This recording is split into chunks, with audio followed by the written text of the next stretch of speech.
Welcome to the BiggerPockets Money Podcast, where we interview Ron Curtis and talk about his journey from debt to sprawling, fledgling, growing empire. Hello, hello, hello. My name is Scott Trench, and with me today is James Daynard from our sister podcast, On the Market. Thanks for having me back, Scott. I like hanging out with you, talking about money. Yeah, always very fun. So thanks for coming back. James and I are here to make financial independence less scary, less just for somebody else, to introduce you to every money story, because we truly believe that financial freedom is attainable for everyone, no matter when or where you're starting. Whether you want to retire early and travel the world, or go on and make big-time investments in assets like real estate, or start your own business, we'll help you reach your financial goals and get money out of the way so you can launch yourself towards your dreams. James, I was really impressed with Ron's journey from debt to accumulating tens of thousands of dollars in wealth to house hacking to building an empire. I mean, this guy is on pace to take over the world one day, and it won't be that long in the distant. It won't be in the too distant future when that happens. Yeah, he is addicted to the grind. I love it. Like, he's just going, and then and he actually made the best step. He really educated himself about debt. Rather than chasing the dream, he figured out how to get to the dream first. Absolutely. Well, we have a new segment of the Money Show called the Money Moment, where we share a money hack, tip, or trick to help you on your financial journey. And today's Money Moment is, if your gas tank is running low, avoid filling up on a Thursday. According to new data from Gas Buddy, gas tends to be cheapest at the beginning or end of the work week on Monday or Friday, and tends to be the most expensive on Thursdays. I did not know that. I was actually thinking about filling up today. Today's a Thursday, and I'll have to wait till tomorrow. Ron is a financial literacy coach who also works in real estate and has a full-time job in the government. After smashing $10,000 in debt, he created a real estate business which allows him mostly passive cash flow through leveraging VAs and AI. Ron, I'm so excited to have you here on the BiggerPockets Money Podcast. Thanks for joining us. Thanks for having me. I'm excited to be here as well. Awesome. Could you get started by telling us a little bit about yourself and maybe giving us a quick overview of your money story? All right, great. So my name's Ron Curtis. Some people like to refer to me as Dr. Financial. I'm born and raised in Washington, D.C. I attended Virginia Commonwealth University, VCU Rams, in Richmond, Virginia. I graduated with my bachelor's in human resource management, specializing in business. And pretty much what I do now, I consider myself a 9-to-5-preneur. I have a full-time job. I work for the DC government, specifically with project management and contract oversight. And from the time I clock out at 4:30 or 5 o'clock, I'm taking calls, helping people with credit, taxes, and teaching them how to create different ways of passive income and additional revenue streams. Awesome. And my understanding is that upon graduation from VCU, you immediately became rich, and that was the end of the story, right? In a perfect life, it would be, but that's not actually what happened. It was a little different. Yeah. Would you mind telling us a little bit about that and how you got into debt, for example? Yeah. So got out of college, got my first job, landed a $50K as an internship that turned into a full-time job, which was a blessing. I was living at home with my parents, so I didn't have a lot of bills. So one thing I started doing was using my credit cards, right? So I have a passion for teaching people financial literacy, specifically starting with credit. And the reason being is because right out of college, I got $10,000 in the credit card debt, going to one of DC's most popular streets, which is U Street, going to happy hour bars, traveling, taking trips and things of that nature. And before I knew it, my monthly minimum went from $200 a month to $750 a month in a blink of an eye. Yeah, Ron, I love that you are teaching financial literacy, because a lot of times when people get in like your situation, they get into an internship, they get into college, or they get into a job, they haven't been taught like the finance, like what the cost of money is, like what a credit card actually costs you and why you should use it very sparingly. Or like even student loan debt, same type of thing, where it just racks up. Like as we get out of college, we have so much debt racked up. It's like, how do you get out of it? What steps did you take to start, once you realized how much your payments had gone up and what kind of debt you were increasing? What kind of steps, I guess, when was the realization that you had to make some changes, and what kind of steps did you take? That's a great question. So I would give all the credit to one of my good friends named Adam Duncan. He's actually from the UK. He was a contractor that worked with me. He had 30 years of experience in finance prior to coming over to the United States and working in government contracts. And something that always stuck in the back of my mind, he told me he bought 2 Audis on credit with the credit card. and he bought flats for his parents in the UK. I didn't know what a flat was at the time, but I'm like, you did not buy 2 Audis on the credit card. I thought he was lying.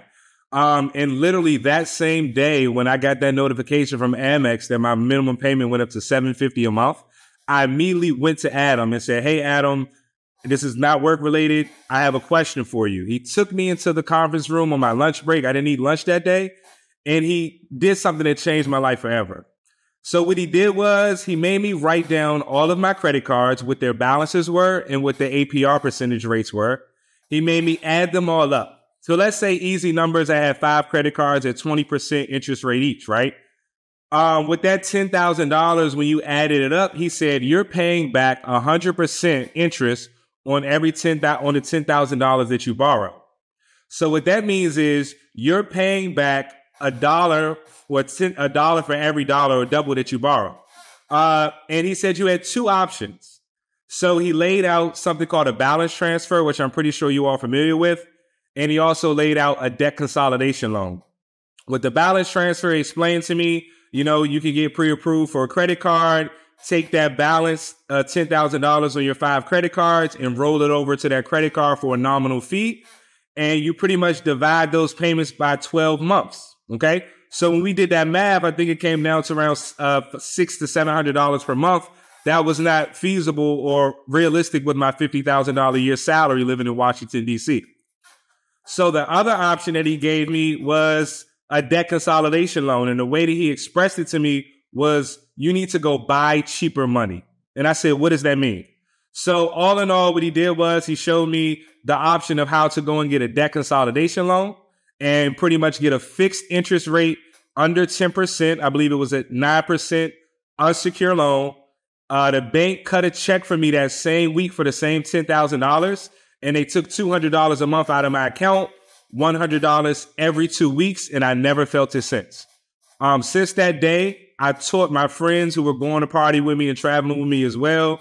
It worked for them, and then I was able to launch a successful credit repair and education business. That's awesome. So how long did it take you to pay off that initial loan? I believe it was a 5-year loan. 3 years in, if that's happened in 2018, 3 years in, I had a Chevy Impala that failed. The transmission went on me. I was underwater on the car. The transmission repair was more expensive than actual what the car was worth. So I actually had to roll another $3,000 into it. But as of right now, that debt is totally paid off. So I would say I was paying a little bit extra every now and then, but I would say less than 5 years, less than the long term. But in my opinion, that was a great trade-off. I think I might have gave them an additional $1,500 to $2,000 over that 5-year period to allow me to breathe again and get my head above the water. So do you feel like there's a lot of folks out there in your work that are you finding a lot of folks have gone through a very similar situation, or, is that talked about a lot? How common is the situation you found yourself in, do you think? All right. So it's very common, especially in the United States. So we live in a debt wealth society, right? So with my credit restoration business, I'm looking at hundreds to thousands of credit reports per year, right? I do free credit consultations for all of my clients. And if there's one common denominator that I see, everybody has high interest credit card debt. And the reason being is I don't believe anybody has bad credit. People have cash flow problems. If you had enough money to pay off your bills, you would in the simplest form. But when you have inflation, you have the price of gas rising, groceries, things of that nature, and your salary's not rising or you're not getting a raise, it's going to be a deficit on one spectrum. So what was the trigger in here that, that was a great moment that got you to pay off this debt and refinance it, and that was really helpful from this individual you referenced earlier. What was the aha moment in this process where you decided, hey, I should become a financial literacy coach and begin teaching other folks this? Did you have an experience where you realized this was common and other people were bringing this to you? Yes, that's a great question. So shortly after I got myself out of credit card debt and found a way to go buy cheaper money, like I said, I helped a couple of my friends who were also partying with me and traveling, and it worked for them, right? So I said, wow, now I have social proof. Ironically, pre-pandemic, I had a health scare. A doctor tried to tell me that she thought I had lung cancer. And that was the first time in my life that I ever thought about death. By the grace of God, I never really had too many people around me that had passed away. But in that moment, that was my aha moment. And I said, wow, I'm not going to be here forever. So I have to get this information out to as many people and help as many people as I can. Because financial literacy is not taught at home. It's not taught at school. And oftentimes it's not taught in the streets, right? So I realized what I had to do was get my voice out, and what I did, or my story out. And what I did, I went and published the ebook. I listened to a podcast. It's called Earn Your Leisure. A guy named Ash Cash is an author. And what he ended up doing was in his podcast, he talked about how you can publish a book for less than $50. So I went, listened to the podcast, took the same steps similar to how I did with Set for Life. We'll get into that. And I went and published the ebook called Financial Lit, Understanding Credit Cards. In the most simplest form, I wrote a 10-page paper on credit education and my experience with it and how I express to deliver it to my clients. And I sent it to a virtual assistant on Fiverr, paid them $35. They turned it into an ebook that was password protected. And I started selling it organically to my friends and family on social media at $5 each. I sold over 500 copies, made over $500. That's a nice ROI. And then shortly after that, I partnered with a credit restoration consultant. And then I invested some money into a mentorship that taught me how to actually do the credit game. Ron, I love that story. And from my opinion, the best businesses that are ever created are actually not created to make revenue. They're created to help cause a solution for people. And, you know, the fact that you had a health scare and you're like, you weren't really thinking about the monetary side. You're like, I need to help people. Like, because you're right. No one does get this financial literacy. Like, no one learns to understand debt, and understanding debt will change everything in your life, whether it's an investor or in your own personal, how you live your lifestyle.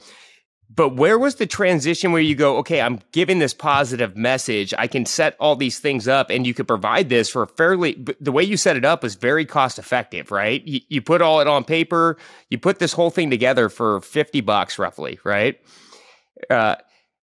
And then you're able to sell it for a very reasonable price, which is awesome. You get to give back. You're making it affordable. But where was that moment where you're going to, okay, not only can I help people, but I can help myself and create money? Because I know as we create businesses, we're always focusing on the problem and then the revenue comes later and we're going, oh, great, cool. And then how do we change it from there? That's a great question. So I really like that. I like impact over income. I really like that. So my aha moment with that was, after I sold those copies, then when I partnered with a guy named Mamadou, Max Credit Score, shout out to Max Credit Score, he poured a lot into me. He pretty much allowed me to shadow him for 2 to 3 months for free at no cost to me. And he showed me how to teach people how to read their credit reports, how to close a client, how to onboard them, things of that nature. My aha moment was during the pandemic when I fell in love with residual income. And the reason being is because when I met with those clients and when they signed up with me, we were helping fix their credit. It was a value for value exchange. But what I loved about it was he had me on a pay scale system where every Friday I got paid out. And let's say the program was $1,000 over 6 months. If your initial payment was $200 and it was $100 a month, I got paid out 25 to 30% of each client each month while they were in the program. So every Friday during the pandemic, I was getting paid, a sizable amount of money based on work that I did months prior. And then at the same time, I'm seeing people's scores grow. I'm seeing people get pre-approved for credit cards that they never had. I'm seeing people getting into homes based on the credit program, buying cars, starting businesses, things of that nature. And that's when I realized it was really something. Sounds like you were really building a lot of credit karma. Credit karma. Yep.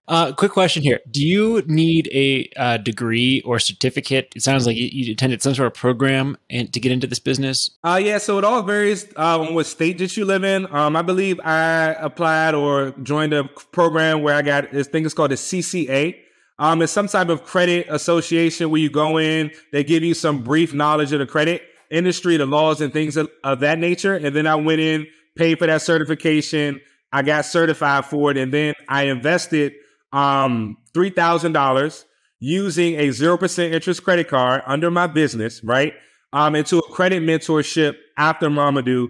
It's a guy named CEO Godwin on Instagram, and he pretty much broke down the entire legal and business structure of how to run a successful credit repair business and scale. His company is actually called Scaling with Credit, but he broke down all the laws from every state, all the licenses that you need, all the laws and regulations and things of that nature. It was an amazing course. Yeah, and you take it. I love this story, right? Because as we create these ideas that help people, they create money for us. And then you kind of have two options at that point. You either can blow it and have fun with it, or you can reinvest. And the steps that you took is, then you're taking your next steps is to educate yourself further to where you can then grow even later, which is huge. And a lot of people skip that step right now. They just want the money and they want to get it going. And, you were taking advantage of this income and buying more things. So how did things like Scott's Set for Life book or these online courses that you were buying, how did that take you to the next step from providing the service to start investing? That's a great question. So I love spending time with knowledge, right? Knowledge is something nobody can ever take away from you. So particularly with Scott's Set for Life book, during the pandemic, as many of us were, I was crammed up in the house. I was living with my family at the time, family of 5. And I was like, I have to get out this house. I work for DC government. I'm getting checks every 2 weeks on the hour. And I said, I have to get out and start working out, start getting some fresh air.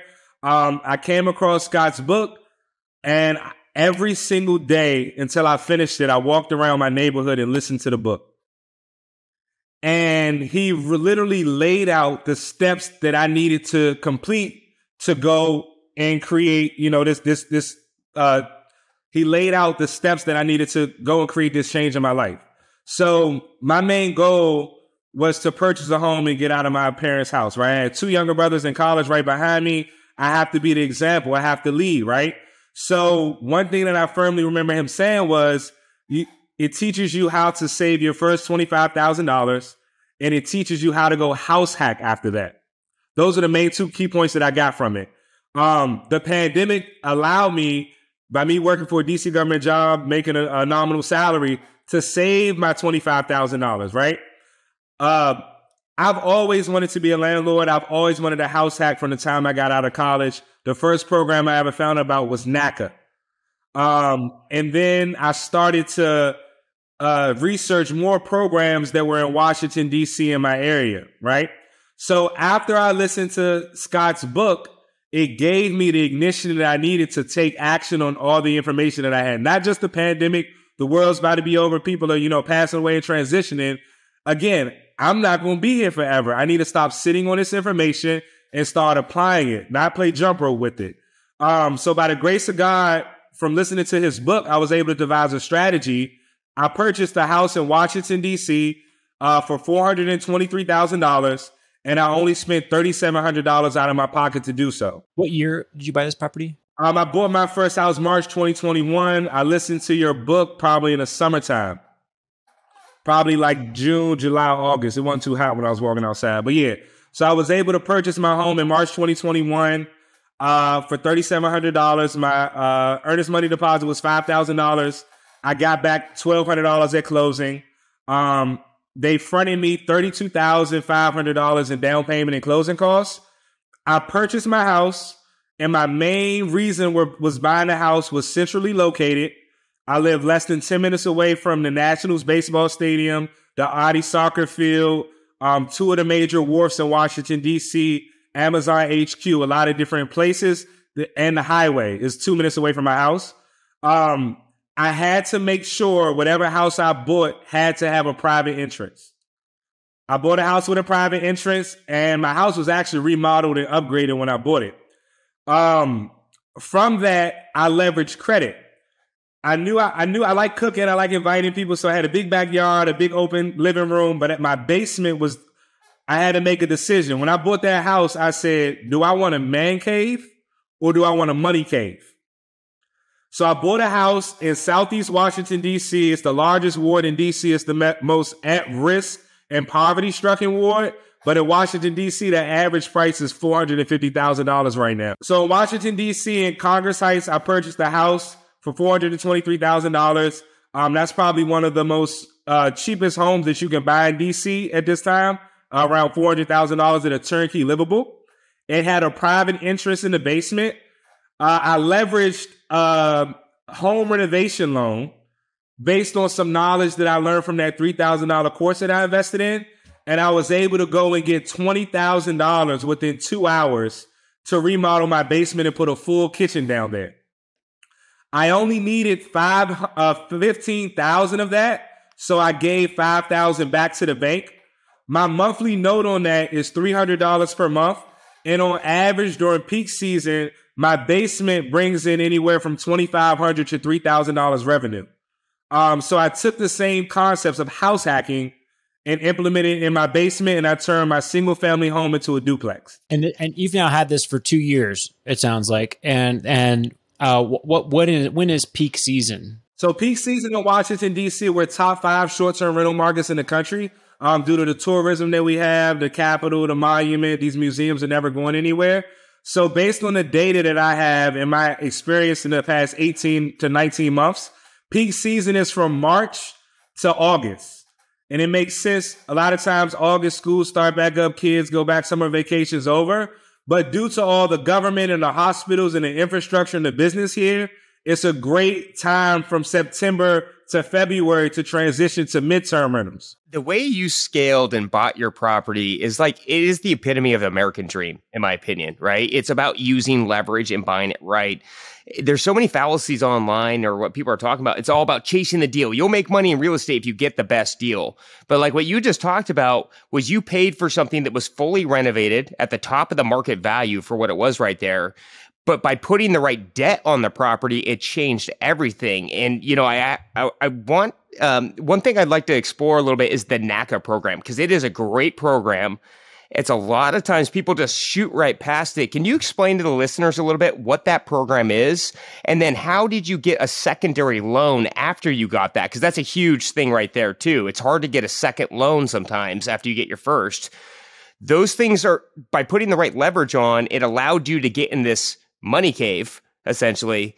Will you walk our listeners through that? Because that's huge. You got into a property for $3,500 and you're making $3,000 a month. The return is through the roof. Yeah, so actually, I didn't use the NACA program. The NACA program was the first program that I was ever interested in, and I know about it so much, I could probably be a NACA counselor. The NACA program allows you to purchase up to a 4-unit building. A lot of times, they do not really care about what your credit score is. They allow you to buy down your interest rate almost all the way down to 1%. And they also take care of your closing costs and your down payment. It's a great program, but for me, I think about leverage and I think about long term. So one of the things that I didn't like about the NACA program at the time when I was applying was something called payment shock. So payment shock pretty much shows they pre-approve you for how much of a mortgage that you can afford. But if you don't pay rent like me when I was living with my parents, you have to show on paper that you can save a certain amount of money each month to make your mortgage, right? NACA isn't just going to give you a home for a mortgage that you can't afford. They want to make sure that you're well equipped and that you understand, you know, what are the responsibilities that come with owning a home. I would highly recommend it. It's a great way to tap into wealth and get into buying your first property and also house hacking.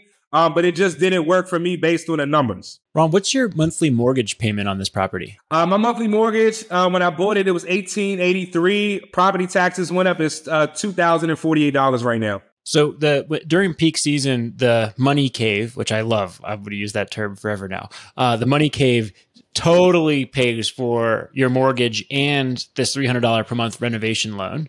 And the rest of the year, it mostly covers it. Is that fair to say? Yeah, and it also covers in peak season my utilities, gas, water, electricity, the home renovation loan, my cleaning expenses for my cleaners, and then my mortgage. So most times I'm breaking even. And one reason is because I use pricing automation software to maximize each booking potential for each night. Which software do you use? I use Price Labs. Price Labs. Okay. Well, shout out to our friends at Price Labs. Yeah, I think you got to use a pricing solution like that to maximize it. So that's awesome that you're doing that, and you're running a great business here.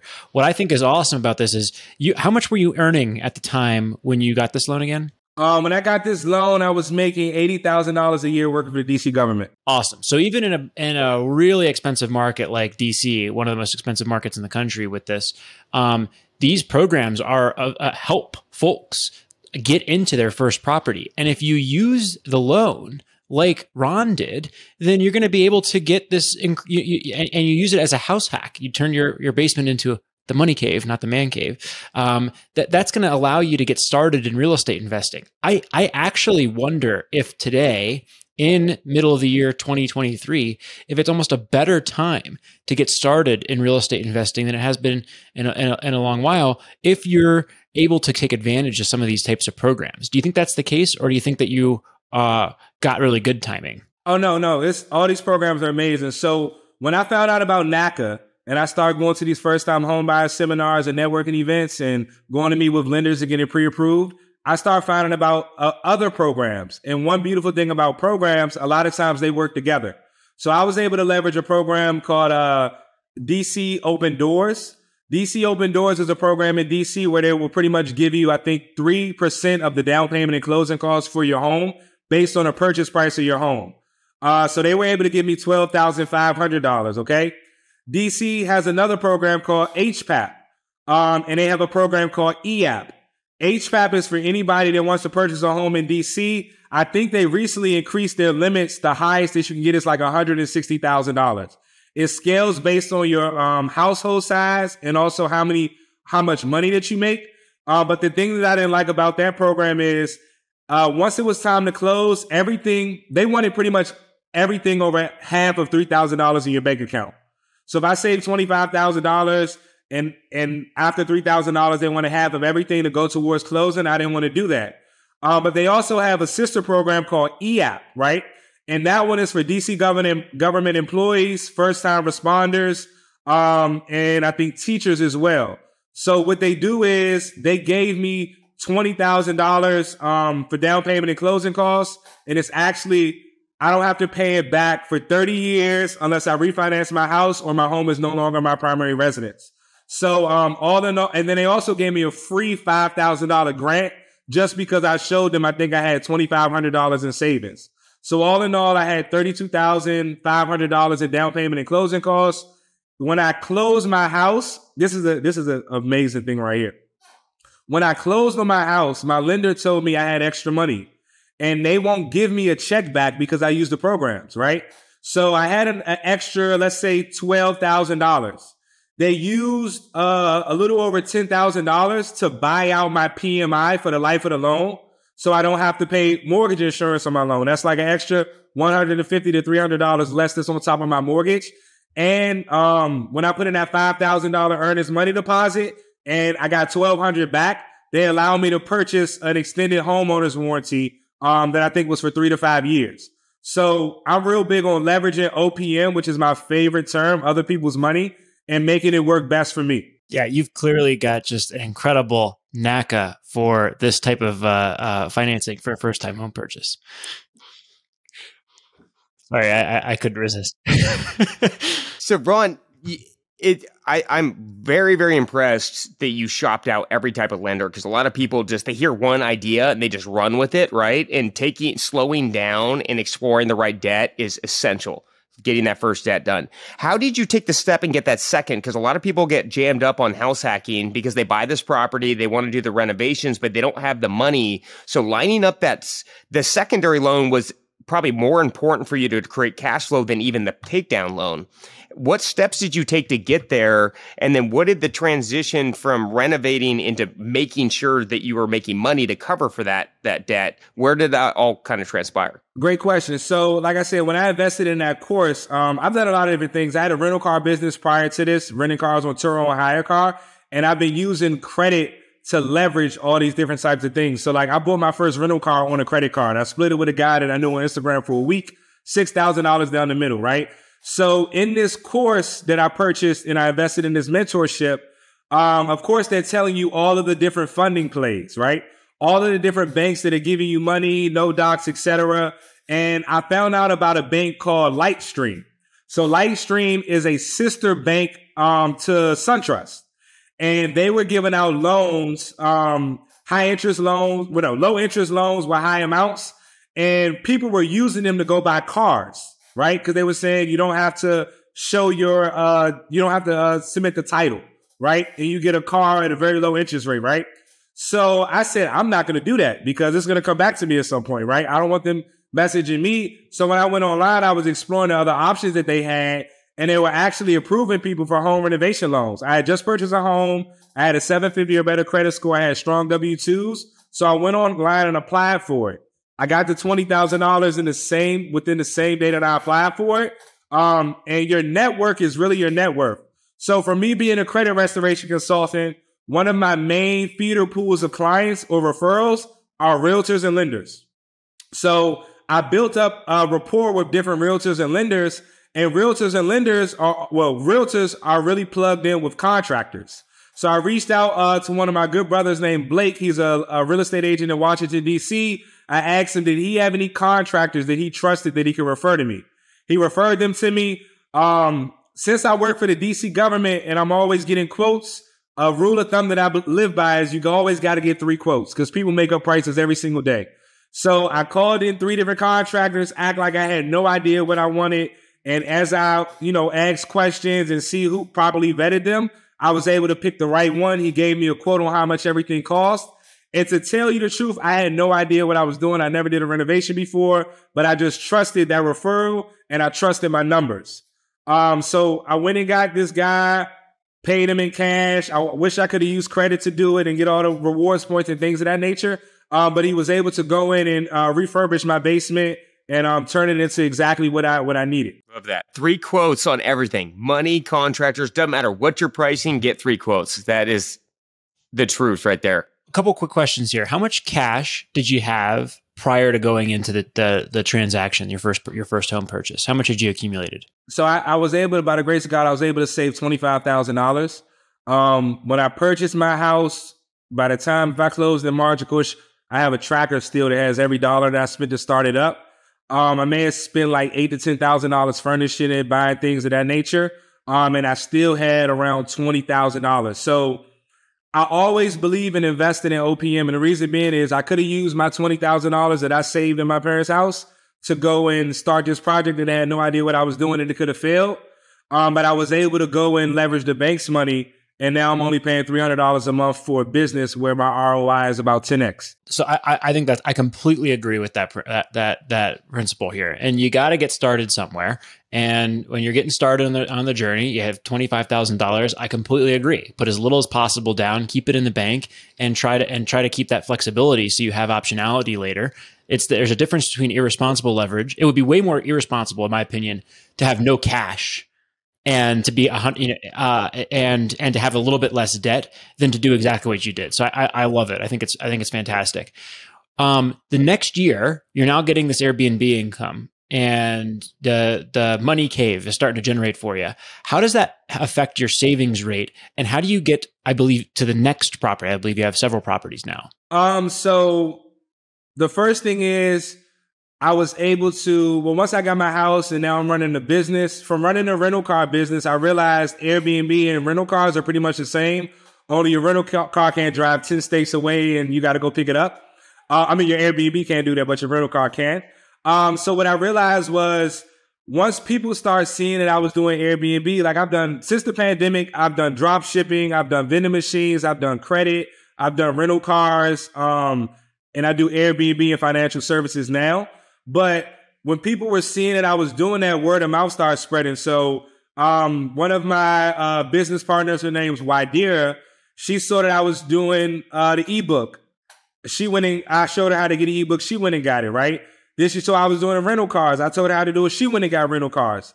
Then she saw that I was doing Airbnb, and she went and got 3 Airbnbs in 1 year, handed me the keys and said, Ron, go manage it for me. She put her trust in me. So from that, now I'm managing 4 in my first year, right?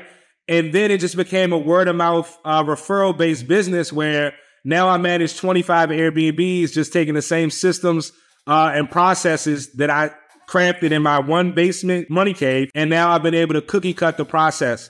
And I firmly believe that I can cookie cut it across any city, anywhere in the world, as long as I have access to cleaners and Wi-Fi. Everyone's always looking for the key to scaling.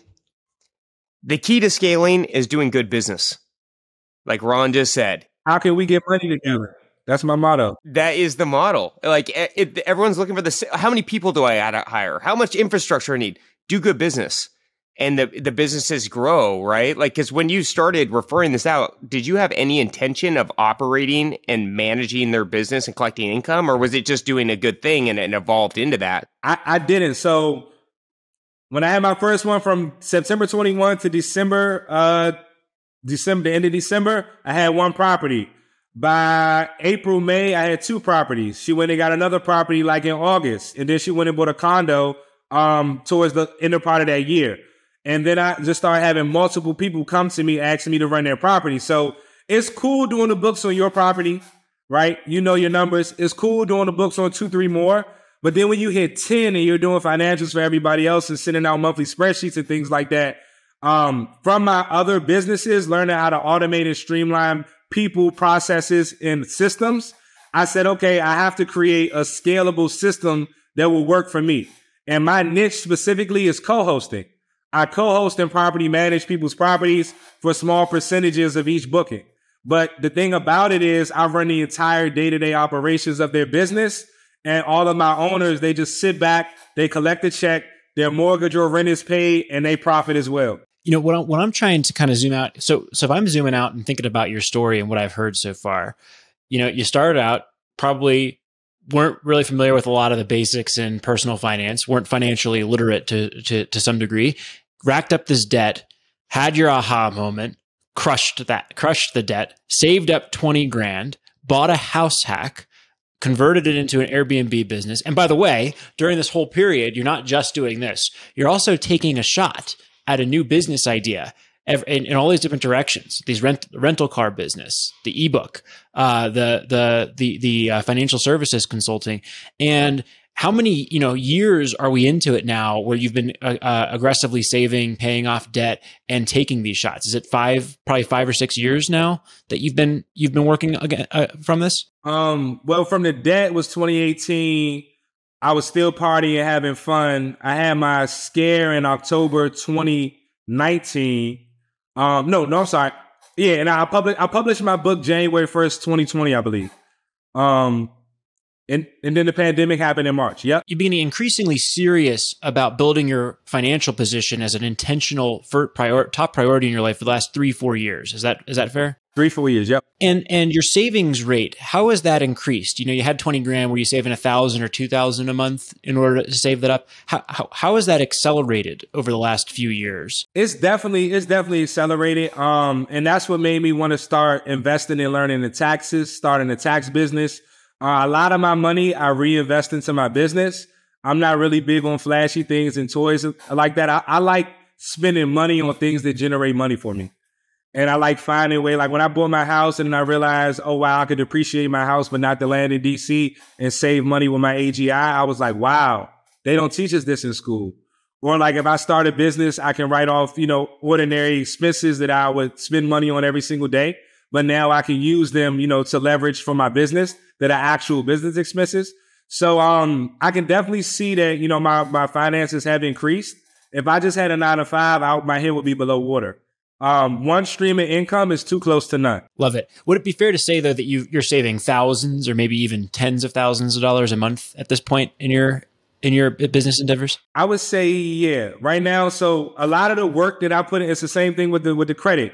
The work that I was putting in, so I've only been doing short-term rentals for 18 months, right? 18 months scale from 1 to 25, right?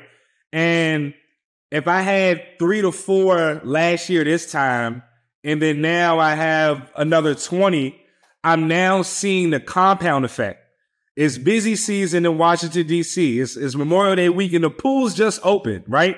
Pool's open on Saturday, right? So now I'm seeing bookings come in and those small residuals, 15 to 20% of each booking, now, piling up in my account. And now I'm, thinking of ways, how can I leverage this for my taxes? How can I now go and buy another property for myself so I can own 100% instead of owning 20% of the grape or the watermelon in a sense? It's about being that deal junkie. You just keep going. You just got to let the money grow and keep putting it to work.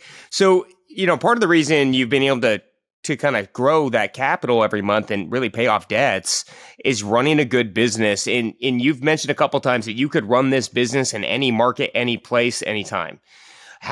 what steps, you went from doing credit repair ebooks to now running a business that has a very solid operation, which there's so many steps in there that you have to take to get it to where you can let it run itself. So when you started doing the Airbnbs and you started scaling it, what steps did you take? I know you do a lot with VAs and AI. Like, what steps did you take to make it efficient, and what are you using now to scale from there to kind of increase that cash flow? Yeah, that's a great question. So I feel like it's a building block effect. So everything that I've done started with DC government. One of my first roles at DC government, I was a senior data analyst. So I'm real big on systems. I'm real big on tech and things of that nature, streamlining them and making things efficient. So when I'm doing demos on Price Labs, Beyond Pricing, Wheelhouse Pricing, and all these things of that nature, I know that all of them are pretty much do the same thing, but some of them have different bells and whistles, right? Once I found out about leveraging virtual assistants with economies of scales where I can pay virtual assistants in Philippines, Nigeria, Pakistan with US dollars, and those dollars go way further in their economies, it's like they're so skilled with task and organization and things of that nature. All I have to do is take a quick Zoom with them or record a Loom to show them, right? So I leverage virtual assistants for my day-to-day business, with my rental car business, with my credit repair business as well. And I was like, wow, I could just hire a virtual assistant to do 24/7 customer service because I'm tired of responding to guest inquiries, right? So I took some of those same nuggets that I learned along the way and I just built on them, right? Also with channel managers, it's easy to manage 1 to 2 properties on Airbnb, but when you're managing 20 at a time and you have multiple calendars, you have multiple prices, you have multiple check-ins and check-outs and turnovers, I realized I need a system that brings all this together, that automates it, right? My channel manager that I use is called Hospitable. It allows me to go in. It has AI built into it, right? It has direct booking websites. It has calendar sync. And it also allows me to diversify my listings across multiple platforms. So I just kind of built everything from one to another. And I took all of the knowledge that I had and I'm bringing it together. I spend time with this every single day. It's the compound effect. I think that's awesome, and the compound effect that you keep citing, that's one of my favorite books, and that's what I'm trying to show. Like what's happening here is a clear beginning of a very, very awesome future compounding story based on what we've heard here, and it's already paying off in enormous dividends, and it's just really, really fun and exciting to watch and hear about here. Could you give us an overview of what your current empire looks like today? You have the 25 Airbnbs, you've got your personal property, you've got a fleet of rental cars, and you've got this business around financial literacy. Is that it? Or are there things that are going on beyond? Is that it? Is that all you're doing? Or is there any other parts to this empire that we should be aware of? Now, that's a great question. So pretty much I had to scale down and focus. I consider myself a jack of all trades. Some people say like you can't multitask. I'm just very efficient at learning something, figuring out how to make it work, and then delegating it, outsourcing it, right? I feel like money is just used to trade value for value. So right now, I actually sold all my rental cars at the peak, the end of the pandemic. The reason being is because the cars were so cheap during the pandemic, and then due to the semiconductor chip shortage, a lot of used cars were very expensive. Prime example, the first car I ever bought with the guy, my guy Rob, we split a car for $12,000. 6 on our credit card. That car was $12,000. We rented it for a year, made our money, had our expenses, write-offs, etc. And then we sold the car. CarMax cut us a check for $10,000. We split it 5-5, paid our taxes on it, did our thing, right? And once I saw that cars were selling like hotcakes, I had 3 to 4 Nissan Versas. I had a 2014 Ford Focus that was making $1,000 a month in revenue. I realized I had to narrow my focus and like let those things go. I still have a course. I still consult with my 9-to-5 is maintenance oversight for vehicle technology and things of that nature. But I just couldn't focus on that anymore. But right now I have 2 main arenas. It's financial services. I have a credit restoration and education business, and I also have a tax preparation business. And I also do public speaking. I'm working on a financial literacy curriculum to teach some of these key concepts to schools, churches, businesses, nonprofits, and underserved communities. And then this new thing within the past, 18 months is the property management. I consult with people. It's either you partner with me, I run your property for you, or I can like teach you what I know and get your systems in place so you can start doing the same thing. So Ron, how many hours a night do you sleep? I don't sleep much. And how many energy drinks do you drink a day? Because mine has gotten I love the entrepreneur nonstop deal flow. Working all day just to work more is my cup of that's how I run my life. That's a great question. So to me, like going to work feels like work for me. Having to wake up at 6:30, drive to the office. I may have a 20 to 30 minute commute. I work from 8 to 4:30. I'm beelining out the door at 4:30 every single day. I don't care. Every single day. And by 4:35 on my way home, I'm taking a call with somebody, helping and adding value to them. Realistically speaking, when I'm working from 4:35 to 10:30 at night, it doesn't feel like work to me. I don't drink coffee. I don't do energy drinks, anything like that. But when I get off work, that's when I feel the most alive. When I'm helping people with their finances, when I'm securing another deal.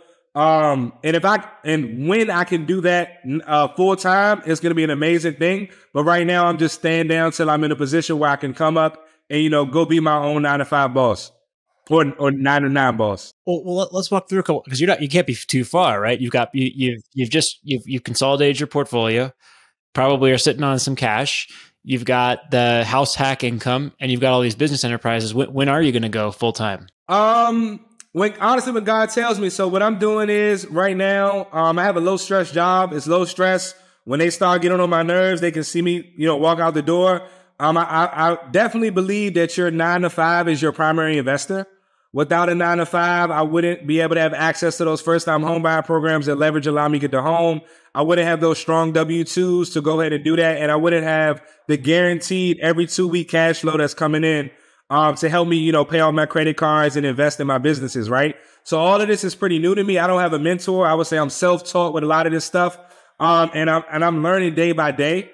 But what my goal is to become fully vested in my jobs, and leverage the full 1K money to go purchase more real estate. I love that. People they want to quit their W-2 job so badly.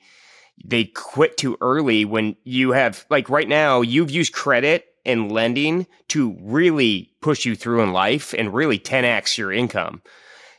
If you don't have that W-2 job, it's hard to get debt. And so there's this balance point to where you don't want to bail first, because like you just said, I love that. Your W-2 is your principal investor. That is I've never heard that before. And that is a great truth behind that, because access to debt, access to money can change your life like you've been talking about. So don't jump off that ship too early. Exactly. Yep. Awesome. Well, Ron, is there anything that you would leave us with, any advice you'd give someone getting started in their financial literacy or investment journey that you'd like to leave us with before we adjourn? I would say, sometimes experience is the best teacher. Another thing is, I know a lot of people, they're listening to podcasts, they're watching YouTube videos, you're digesting all of this information, but you're still sitting down. And I know it can be daunting, but honestly, when I bought that car on a credit card with a guy that I didn't even know, it changed my life forever. It was like jumping off the porch and crossing the street. So I would say if you're suffering from analysis paralysis, you're playing double dutch with yourself, try. The worst thing that you can do is fail. And when you fail, it's not really a loss. You're learning. And you can monetize that L, right? If you go do something and mess up, somebody else can go do it and you can actually, profit off that and recoup your losses. So don't be afraid to try.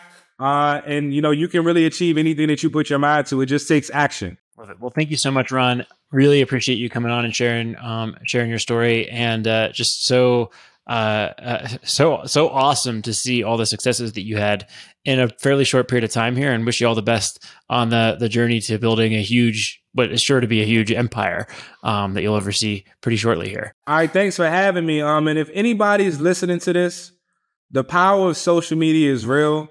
The last thing that I would say is definitely go buy Scott's book. I'm not endorsed by him or anything like that. That book changed my life. I wouldn't have 25 Airbnbs right now. I wouldn't be a midterm and short-term rental consultant without Scott's book. That book was one of the most easiest listens. I listen to books because it's easier for me to finish them. That was one of the best books that I've read or listened to in the past 2 to 3 years.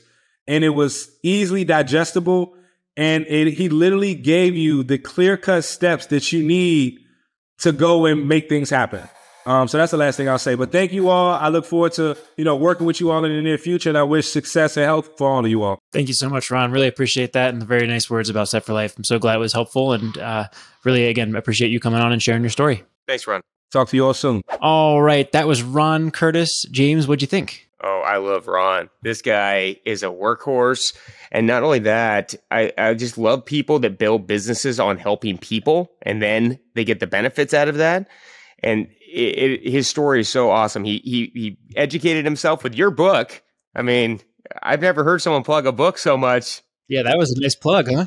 Yeah, I'm going to have to go reread the book now. He educated himself, he took the steps, and then he taught people the same process, and now he's making money just by teaching and doing good work. I love his story. Yeah, I think that the house hack is so critical, I think, as a starting point on a lot of these very rapid journeys to financial independence. Like I just feel like it's going to be really hard to break out of that, $80,000 a year salary and then to really accumulate tens of thousands of dollars per year rapidly without making that particular move in Ron's situation in particular.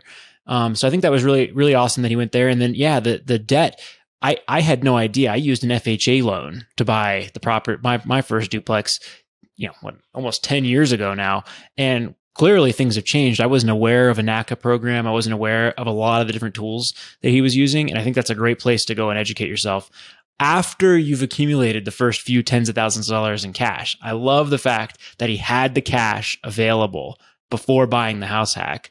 And then he chose to finance the repairs and the down payment, all those types of things, using these programs to give himself access to that cash. I think that's a really smart way to go about it. I'm all for reasonable leverage or even large leverage in a first house hack, but I don't like doing it if you don't have any cash position at all. Yeah, responsible leverage. Don't over leverage unless you got the cash that can handle it. But I mean, he is working that time value of money. That is what he's using that all day, every day. Borrow good debt and make good income to pay off your good debt. It's just, and if you get in the habit of that, he is a true compound story. Awesome.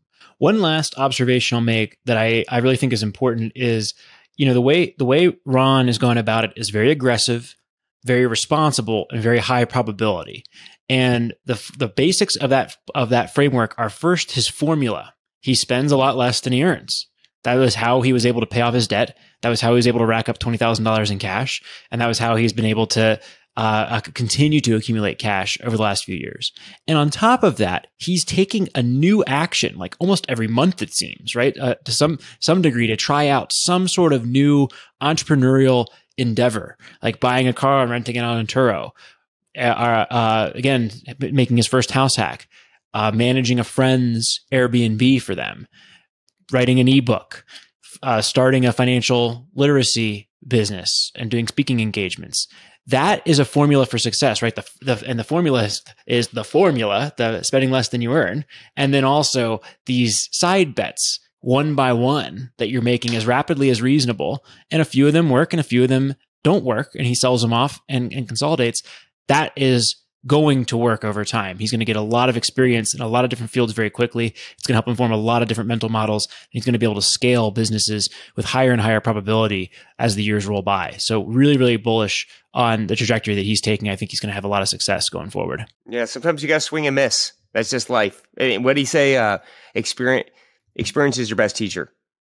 It's okay to fail. There's a favorite quote I hear all the time: fail forward. Like, you can fail, just make sure you're moving forward and you're learning a lesson. And that's what he's done. I love it. Well, James, should we get out of here? Let's do it. I'm ready to get the sun on. That wraps up this episode of the BiggerPockets Money Podcast.